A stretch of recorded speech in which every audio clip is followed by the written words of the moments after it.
안녕하십니까. CJB 모닝와이드 목요일 아침에 인사드립니다. 코로나19로 마음의 안정감을 취하기가 쉽지 않은 요즘인데요. 이럴 때는 가짜뉴스는 피하면서 믿을 수 있는 매체에서 최신 정보를 확인하는 것이 불안감을 줄일 수 있는 방법이 된다고 합니다. 네, 그리고 평소에 침착함을 유지하고 일상과 취미를 유지하는 등 이런 단순한 생활은 우리 삶의 균형을 잡는 데 도움이 된다고 하니까요. 네. 참고하시면 좋을 것 같습니다. CJB 모닝와이드 뉴스 시작합니다. 충북에서 처음으로 코로나19 확진 판정을 받은 신천지 신도가 나왔습니다. 충주에 사는 30대 남성으로 온라인 매체 기자로 활동하고 있습니다. 신천지 집회 때 감염된 건지 다른 경로로 감염되는지는 아직 알 수가 없는 상태입니다. 안정은 기자입니다. 충주에선 6번째, 충북 전체로는 33번째 코로나19 확진자인 30대 남성은 온라인 언론 매체 기자로 주로 도내 북부권에서 활동해왔습니다. 충북에서 신천지 신도가 코로나19 양성 판정을 받은 것은 이번이 처음입니다. 이 남성은 충주시청 브리핑실과 충주시 선관위 등 이동 동선이 비교적 많아 방역당국은 지역 내 전파 가능성에 바짝 긴장하고 있습니다. 확진자가 신천지 신도지만 감염 경로가 신천지 활동과 관련된 것인지는 불분명한 상황입니다. 감염 경로가 신천지 활동으로 인한 것이냐 아니면 그 많은 신자 중에서 한 명이 우연히 다른 일반 시민과 별 차이가 없는 경로인지는 역학조사를 해봐야 알겠습니다. 이 남성이 주로 다녀간 충주시청과 제천시청 브리핑룸은 폐쇄된 상태로 접촉자들은 검체 검사를 받고 자가격리된 상태입니다. 충주에선 이 확진자 말고도 감염자가 한 명 더 나왔습니다. 20대 남성으로 지난 9일 확진 판정을 받은 충주 50대 여성의 아들입니다. 이 남성은 별다른 증상이 없었지만 검사 결과 양성 판정을 받았는데 어머니가 확진 판정을 받은 직후 자가격리에 들어가 전파 가능성은 낮은 상황입니다.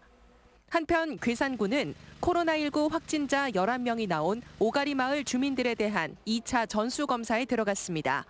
앞서 1차 검사에선 확진자를 제외한 주민 191명 모두 음성 판정을 받았습니다. CJB 뉴스 안정은입니다.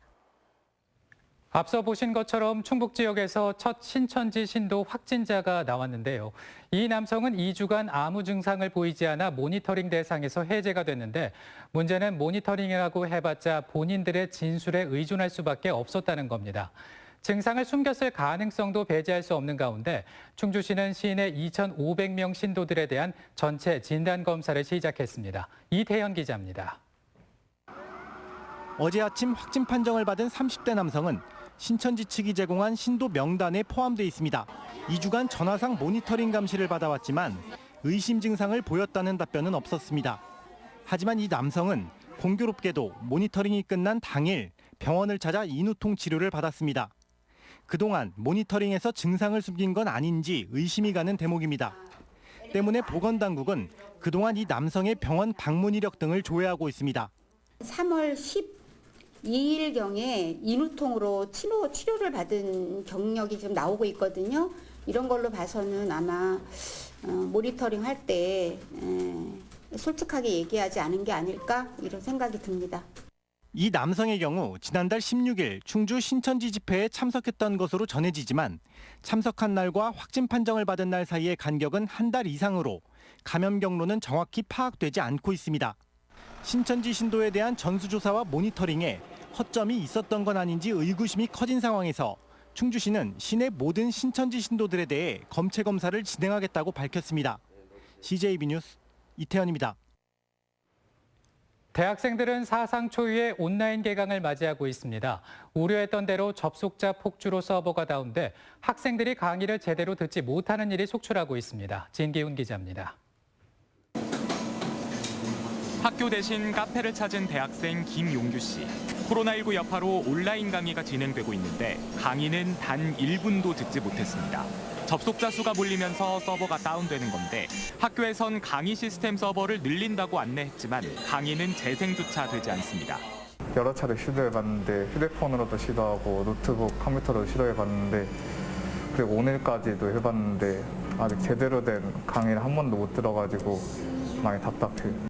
사상 초유의 온라인 개강에 체육을 전공하는 학생들은 학교 시설 대신 학원을 이용합니다. 모든 수업이 온라인 강의로 대체되면서 대부분 학점이 실기 수업으로 이루어진 예체능 전공 학생들은 등록금을 날리는 기분입니다. 18학점 중에 한 14, 15학점 정도, 14학점 정도? 그런 되는 실기를 못하고 있으니까 조금 아쉬운 것 같아요. 등록금에도 저희는 어떻게 보면은 실기 종목 장소의 대여료나 뭐 이런 게 포함되어 있다고 생각을 하는데 그걸 못하는 거에 대해서는 저희도 불만이 어느 정도는 있고. 코로나19 여파로 전국 대학의 80%가 온라인 개강을 맞았습니다. 하지만 충분한 서버 용량을 확보하지 못한 학교들이 많아 서버 다운 현상이 많았고 예체능과 실험 실습이 많은 강의는 대부분 시작도 못했습니다. 대학들은 서버를 점검해 강의의 불편을 줄이겠다는 입장이지만 교육 현장의 혼란은 당분간 불가피해 보입니다. CJB 뉴스 진기훈입니다. 코로나19로 직격탄을 맞은 소상공인들의 어려움이 커지고 있습니다. 충북신용보증재단의 자금 요청이 크게 늘었는데 이마저도 지원이 수월치가 않습니다. 신청 폭주로 심사 인력이 턱없이 부족하기 때문인데 이시종 지사는 군 인력 투입을 요청할 계획입니다. 구준혜 기자입니다. 아이들의 기합 소리가 울려 퍼져야 할 태권도장의 정적이 감돕니다. 코로나19로 인해 지난달부터 휴업에 들어가면서 임대료 등 각종 비용을 마련할 길이 막막해졌습니다. 충북 신용보증재단의 도움으로 정책 자금을 지원받아 급한 불을 껐지만 언제까지 버틸 수 있을지 걱정입니다. 대출 자금을 받아서 임시로 지금 하고 있는 상황인데 이게 장기화가 돼버리면 저희도 상당히 곤란한 상황이 될 수 있을 거라고 생각이 듭니다. 충북 신용보증재단에는 위기에 몰린 소상공인들의 정부 자금 신청이 코로나 사태 이전 일평균 60건에서 250건으로 4배나 폭증했습니다.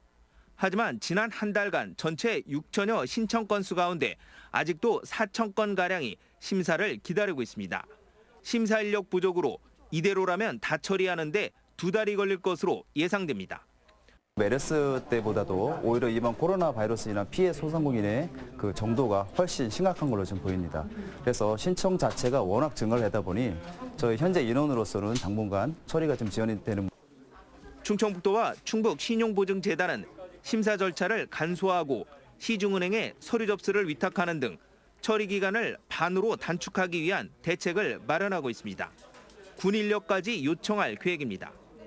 별도 인력도 좀 우리가 충원을 하고 그래도 모자라서 우리 374단에 얘기를 해서 군인 중에서 여기 업무에 좀 밝은 사람을 한 10여 명 정도 우리가 지원받는. 지난 한 달간 발생한 도내 소상공인 영업 피해는 1,645억 원에 달합니다. 충청북도는 피해가 더 늘어날 것으로 보고 적기에 자금을 지원하기 위한 다각적인 대책을 마련할 계획입니다. CJB 뉴스 구준혜입니다. 지난주에 학교 급식용 식자재를 납품하는 농가들이 개학 연기로 큰 어려움을 겪고 있다는 소식 전해드렸는데요. 그런데 교육청 직원들이 공동 구매로 문제 해결에 나섰습니다. 코로나19 극복을 위한 연대와 실천의 힘이 아닐까 싶습니다. 이윤영 기자의 보도입니다. 겨우내 정성 들여 키워온 시금치가 누렇게 시들어가고 창고에는 4천여만 원에 이르는 감자와 양파가 그대로 썩어갑니다. 개학 연기로 판로가 막힌 학교 급식용 식자재들입니다. 죽어라고 일손도 딸리는데 저걸 수확을 해서 갖다 넣긴 했는데 사실은 장담을 못해요. 저것도 결과적으로 한 100박스 정도 되는데 저것도 버려야 되지 않겠나 이런 걱정이 아주 태산 같습니다. 판로가 꽉 막혀 있던 급식용 식자재들의 포장 작업이 한창입니다. 시금치며 표고버섯을 소포장해서 박스마다 골고루 담아냅니다. 충북교육청 직원들이 공동구매로 600만 원 상당의 급식용 농산물들을 구입해준 덕분입니다. 저희 같은 경우는 판로가 많이 없어가지고 많이 힘들었었는데요. 이렇게 판로를 개척해 주시고 구매해 주시니까는 큰 도움이 되고 있습니다. 공동구매한 친환경 농산물들이 교육청에 가득 쌓였습니다. 농가와 아픔을 나누겠다며 공동구매를 신청한 130여 명의 직원들이 한알음 받아갑니다. 8가지 채소가 들어있는 채소 꾸러미를 비롯해 한우와 한돈까지 시중보다 30%나 저렴한 가격에 구입할 수 있습니다. 코로나19로 최근 어려운 농가를 도울 수 있고 저 또한 저렴한 가격에 질 좋은 농산물을 이용할 수 있게 되는 일석이조의 효과가 있다고 생각되어 참여하게 되었습니다. 충북교육청을 시작으로 도청과 시청 등 자치단체마다 공동구매 신청이 이어지고 있어 판로가 막혀 신음하는 농가들에게 큰 위로와 희망이 되고 있습니다. CJB 뉴스 이윤영입니다. 청주시에 건축 허가를 받아 짓고 있던 축사들이 철거될 처지에 놓였습니다. 법원이 학교 인근의 축사 허가가 잘못됐다고 판단했기 때문인데요. 축사님들은 대체지를 요구하며 수십억 원대의 소송을 준비하고 있습니다. 조용광 기자가 취재했습니다. 청주시 가덕면 인근 축사들입니다. 일부는 완공됐고 일부는 짓다만 이들 7개 축사가 철거될 처지에 놓였습니다. 최근 대법원이 청주시의 건축 허가가 잘못됐다고 판단했기 때문입니다. 청주시의 허가를 믿고 수억 원씩을 들여 축사를 짓던 업주들은 말 그대로 망연자실입니다.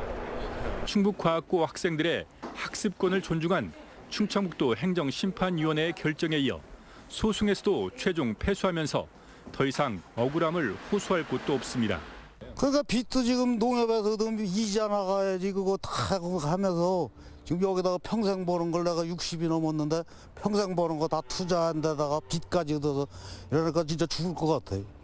허가청인 청주시는 당시 기숙사가 주거 밀집 지역에 명시되지 않은 조례를 따랐고 교육청과도 협의를 거쳤다고 해명했습니다. 다만 법원 결정을 따를 것이며 축사 철거 등 행정 처분 여부는 신중하게 검토 중이라고 밝혔습니다. 사용도 이제 제 용도 변경하는 거는 저희가 이제 그쪽에서 요구를 하지만 저희가 그거죠. 행정적인 과실을 농민 쪽에 전가를 한다는 거는 이건 저희가 상식적으로 이해가 되질 않아요. 대체지를 마련해 줄 수 있으면 마련해 줘야 되는 거고요. 하지만 청주시가 건축물은 남겨두더라도 소입식은 허가할 수 없다고 밝혀 결국은 청주시를 상대로 한 수십억 원대 손해배상 소송이 벌어질 가능성도 있습니다. CJB 뉴스 조윤광입니다.